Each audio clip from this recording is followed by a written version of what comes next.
Good morning friends, मैं हूं Tahir Mansuri.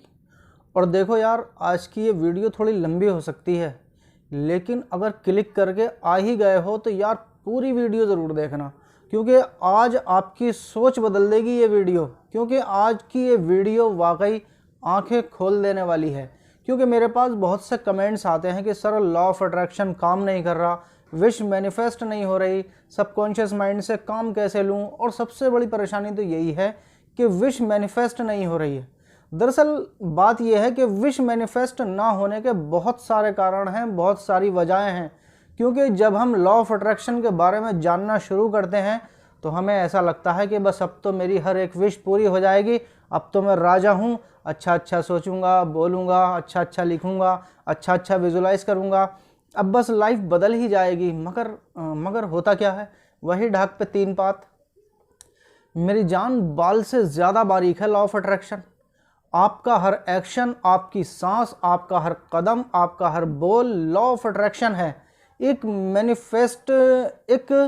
Wish manifest ना होने के हज़ारों कारण हो सकते हैं, मगर आज इस वीडियो में एक स्टोरी के ज़रिए से जो वजह मैं आपको बताने जा रहा हूँ, गारंटी देता हूँ आज तक पूरे यूट्यूब पर किसी ने लॉ ऑफ अट्रैक्शन के रिलेशन से विश मैनिफेस्ट ना होने की ये वजह नहीं बताई होगी। और ये वजह जानकर हर एक इंसान को अपने अंदर एक कमी नज़र आएगी और हर कोई ये सोचने पर मजबूर हो जाएगा कि वाकई में मेरे अंदर ये कमी है। और वो वजह, वो कारण ये है कि यूनिवर्स के साथ आपका रिश्ता कैसा है और यूनिवर्स से आपका रिलेशन कैसा है, ये जानेंगे आज की इस स्टोरी में। ये स्टोरी है मुस्लिम पैगंबर मूसा की, जिन्हें मुस्लिम लोग हज़रत मूसा अलैहिस्सलाम कहते हैं। ये स्टोरी सच्ची है या काल्पनिक है, इसका तो प्रूफ मेरे पास नहीं है, मगर इसमें शिक्षा, इसमें सबक हर उस बंदे के लिए है जो लॉ ऑफ अट्रैक्शन का इस्तेमाल करता है। बल्कि मैं तो ये कहूँगा कि हर एक इंसान के लिए है, इसलिए वीडियो को एंड तक ज़रूर देखना। चलिए स्टोरी शुरू करते हैं। एक बार की बात है, मूसा किसी गांव से गुजर रहे थे तो उस गांव में एक औरत थी जिसके बच्चे नहीं थे, बे औलाद थी बेचारी। तो जब उसे पता चला कि मूसा यहाँ से गुजर रहे हैं तो वो मूसा का इंतज़ार करने लगी। जब मूसा उसके घर के पास आए तो उसने मूसा से कहा कि ए मूसा, मैं बे औलाद हूँ, मेरे आज तक कोई औलाद नहीं हुई, खुदा से पूछकर मुझे बताना कि मेरी किस्मत में औलाद है या नहीं है। तो मूसा ने कहा ठीक है, बता देंगे। मूसा को कलीमुल्लाह भी कहते हैं। कलीमुल्लाह का मतलब होता है अल्लाह से कलाम करने वाला, यानी बातचीत करने वाला। और ये मूसा की सुपर पावर थी, वो डायरेक्ट ऊपर वाले से बात करते थे। वो कोहेतूर नाम की पहाड़ी पर गए जहाँ वो खुदा से बात करते थे। वहाँ उन्होंने खुदा से पूछा कि उस औरत ने मुझसे कहा है कि क्या उसकी कोई औलाद होगी या नहीं होगी। तो खुदा ने उनसे कहा कि उसकी कोई औलाद नहीं होगी, उसकी किस्मत में कोई औलाद नहीं। फिर यही बात मूसा ने उस औरत से जाकर कह दी कि तेरी किस्मत में कोई औलाद नहीं है, तू बे औलाद ही रहेगी। ये सुनकर उस औरत को बहुत दुख हुआ, मगर कर भी क्या सकती थी बेचारी। फिर सारी बात ख़त्म हो गई और ऐसे ही दिन बीतते रहे। फिर एक दिन उस औरत की गली में एक फ़कीर, एक साइल आया जो रोटी का सवाल कर रहा था कि जो एक रोटी देगा खुदा उसे एक बेटा देगा, जो दो रोटी देगा खुदा उसे दो बेटे देगा। ये सुनकर वो औरत दौड़ी दौड़ी अपने दरवाजे पर आई और उस फ़कीर से बोली कि बाबा, क्या यकीनन जो आपको एक रोटी देगा खुदा उसे एक बेटा देगा? तो बाबा ने दुआ दी कि हाँ, जो दो रोटी देगा उसे खुदा दो बेटे देगा। वो बेचारी बेऔलाद थी। उस वक्त उसके घर में 10 रोटी रखी थी। उसने 10 की 10 रोटी उठाकर उन बाबा को दे दी और वो बाबा दुआ देते हुए वहाँ से चले गए। फिर काफ़ी साल गुजर गए।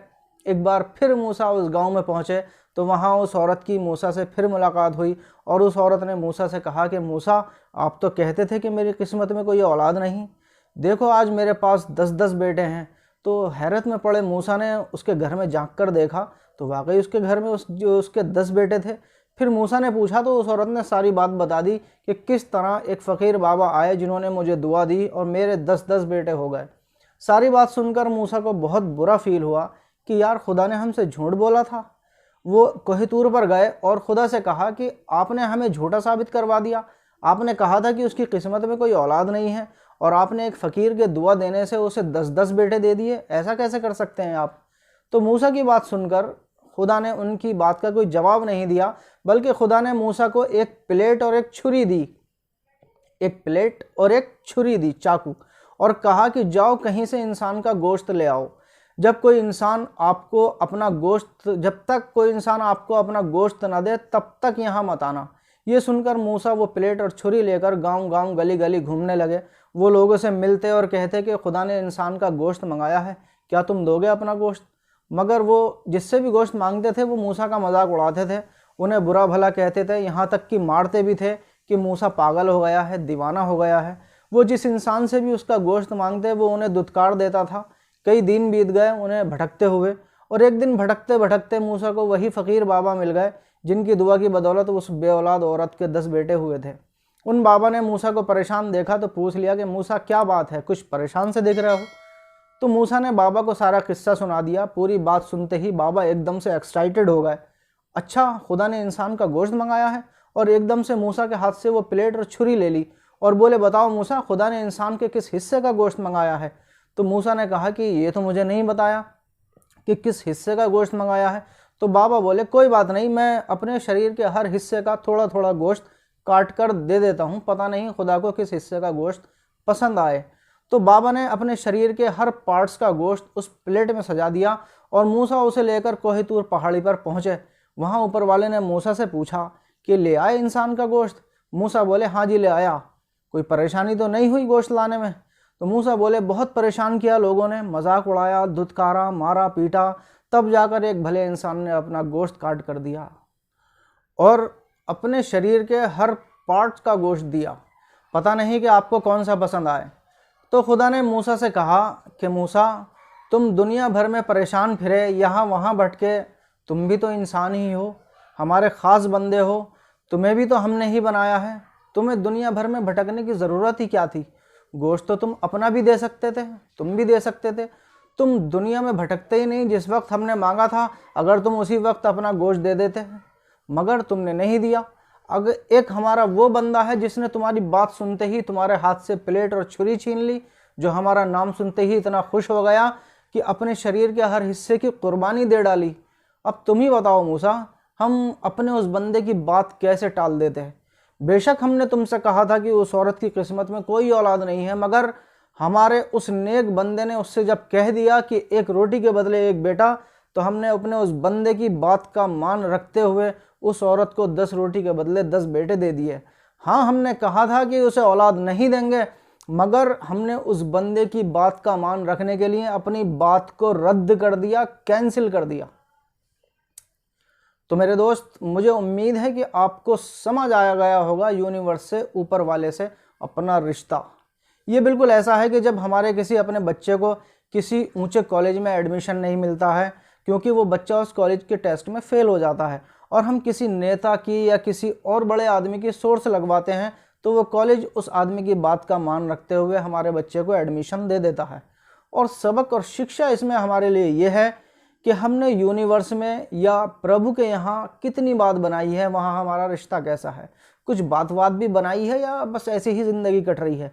मेरी बातें आज सीने में चुभ सकती हैं, क्योंकि हम तो बस मांगते ही रहते हैं, कभी ये अट्रैक्ट कर लिया, कभी वो अट्रैक्ट कर लिया, मैनिफेस्ट हो गया तो बढ़िया बढ़िया, ना हुआ तो शिकायत करते फिरते हैं, सिस्टम का फजीदा करते फिरते हैं। ये तो ऐसा ही है कि जैसे कि एक बेटा जब भी अपने बाप से मिलता है तो कुछ ना कुछ मांगता ही रहता है, मिल गया तो खुश, नहीं मिला तो जगह जगह बाप की बुराई करता फिरता है। वहीं दूसरा बेटा मांगता तो है मगर बाप से दिल लगी भी रखता है, उसकी मेहनत की, उसकी परवरिश की, उसके संस्कार की, उस बाप ने जो कुर्बानियाँ दी उन कुर्बानियों की तारीफ करता है, शुक्र अदा करता है, कृतज्ञता व्यक्त करता है। तो ऐसे बेटे के तो चेहरे से ही बाप समझ जाता है कि बेटे को क्या चाहिए। कुछ भी नहीं देगा तो उसकी फिक्र तो ज़रूर करता है। अब हम भी अपने गिरबान में झांक कर देखें कि सारे बापों के बाप से हमने कैसी केमिस्ट्री बना रखी है, हमने वहाँ कितनी बात बना रखी है। कभी ऐसा हुआ कि मांगने को छोड़कर कभी हमने उस बाप से बात की हो? गोश्त काटने को तो मैं नहीं कह रहा हूँ, उसके कामों की तारीफ की हो कि तूने चांद कितना अच्छा बनाया है, तूने दुनिया कितनी खूबसूरत बनाई है जिसमें तूने मुझे पैदा किया, तूने मुझे भी तो कितना अच्छा बनाया है, मैं तेरा शुक्रगुजार हूँ। कभी उससे भी प्यार जताओ, उससे भी दिल लगी करो, वो भी तो तुम्हारे प्यार का भूखा है। कभी उसके भी हाल चाल पूछो, कभी अकेले में उससे बात करो, तू कैसा है, तू थकता तो नहीं है ये दुनिया चलाते चलाते, तू सोता है कि नहीं सोता है, तेरे अकेले का दिल भी लगता है कि नहीं लगता है। उससे दोस्ती करो, एक दोस्त की तरह उससे बात करो, अपनी बात बनाओ जैसे किसी ऑफिसर से बनाते हो, क्योंकि जब वहाँ बात बन जाती है तो वो भी मिल जाता है जो कभी मिलना ही नहीं था। विश मैनिफेस्टेशन तो बहुत छोटी चीज़ है, तो हो सकता है कि विश इसलिए भी मैनिफेस्ट ना हो रही हो कि वहाँ हमारी बात ख़राब हो गई है। और हमेशा याद रखने वाली एक बात यह है कि लॉ ऑफ अट्रैक्शन एक सिस्टम है और दुनिया में छोटे से छोटा सिस्टम भी अपने आप नहीं बनता, उसे बनाया जाता है। सिस्टम कभी अपने आप नहीं बनते, कोई ना कोई उनका जनक, उसका निर्माता ज़रूर होता है। और लॉ ऑफ अट्रैक्शन का सिस्टम तो इतना बड़ा सिस्टम है कि पूरा वर्ल्ड इस पर चलता है। तो ये कैसे अपने आप बन गया होगा? तो जिसने इस सिस्टम को बनाया है तो उसके यहाँ हम भी अपनी बात बना के रखें तो वो विश भी मैनिफेस्ट हो सकती है जो कभी मैनिफेस्ट होनी ही नहीं थी, थोड़ी देर सवेर हो सकती है। लॉ ऑफ अट्रैक्शन का सिस्टम भी कभी आपके फेवर में काम नहीं करेगा या आपके अट्रैक्शन में कोई कमी रह गई है तो सिस्टम का निर्माता आपकी खातिर सिस्टम से कहेगा कि ये अपन का खास पंटर है भाई, इसका काम कर दे यार। तो यारो वीडियो आज की बहुत लंबी हो गई, मगर क्या करें, आपकी पूरी बात भी समझानी थी। तो मेरे दोस्त, किस किस को अपने अंदर कमी महसूस हुई कमेंट में ज़रूर लिखना, और वीडियो अच्छी लगी हो तो यार लाइक शेयर ज़रूर करना और चैनल को सब्सक्राइब ज़रूर कर लेना। तो मिलेंगे अगली वीडियो में, तब तक के लिए बाय बाय।